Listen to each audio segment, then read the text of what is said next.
விஜய் தவறு செய்து விட்டார், அங்க லேட்டா வந்தது தவறுதான் அப்படின்னு கூட்டத்தை நீங்க கேன்சல் பண்ணிட்டு போங்க.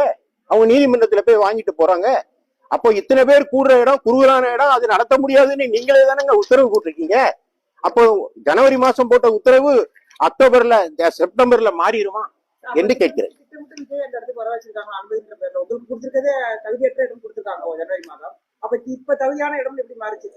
அதனாலதான் நான் சொல்றேன், இதுல சதி ஏதோ இருக்கு. இந்த சதியை விசாரிக்கணும். அதனாலதான் எடப்பாடியார் சொல்றாரு, கண்டிப்பா ஏதோ இது சந்தேகத்தின் நிலையில் அரசு மீதும் போலீசார் மீதும் அரசு மீதும் படுகிறது.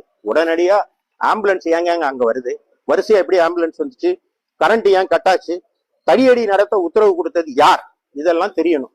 அவன் நேரடியா நீங்க போலீஸ் மேல குற்றத்தை போட்டு தூக்கி போட்டுட்டு தப்பிச்சுலாம் போக முடியாது.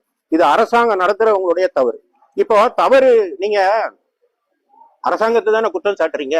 எந்த விஷயமா இருந்தாலும் தூத்துக்குடியில துப்பாக்கி சூடு நடந்தா அரசாங்கம் தப்புன்னா இப்ப மட்டும் போலீஸ் தப்பு, விஜய் தப்பா? அரசாங்கம் தப்பு தானே, அதை ஒத்துக்கணும்ல நீங்க.